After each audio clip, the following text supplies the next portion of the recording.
Have you ever had a bond so strong it felt like someone was a part of your soul? For me, that wasn't a person, that was my dog, Willow. Willow was more than just a dog. She was a best friend. She was my first dog, my first best friend, and my silent supporter through every major milestone in my life. Everything from crying over breakups in my bed or celebrating me graduating high school after getting her in first grade, she was there.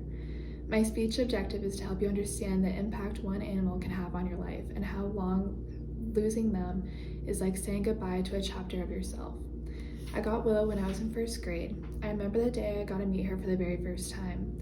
My mom was a second grade teacher. One of her students was unfortunately allergic to her.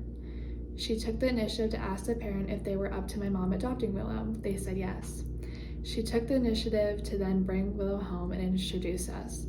I was sitting in the living room watching Disney Channel eating my popcorn, and when I saw her, I was so ecstatic. Finally, my wish came true. We grew up together. We were just girls.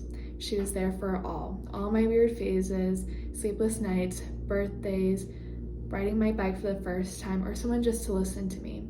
I can't even begin to recall the amount of times where she was more there for me than anyone else. When I think back to my childhood, I think back to Willow. Willow was a very sassy girl. My dad would always have endless Milk-Bone cookies in his pocket for her at all times. She was very, very spoiled.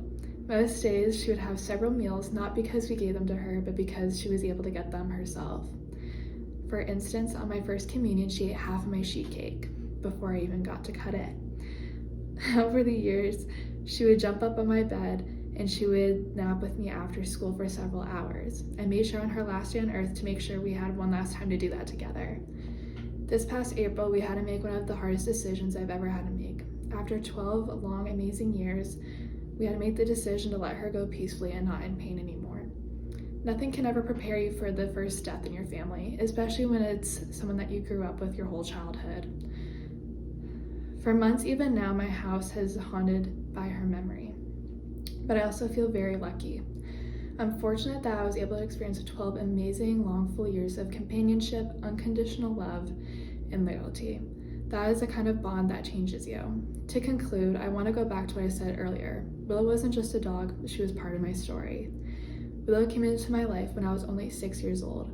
She was there for every milestone. Losing her was difficult, but loving her was worth it. At the end of the day, she was the first 12 chapters in my book, but to her, I was the entire story.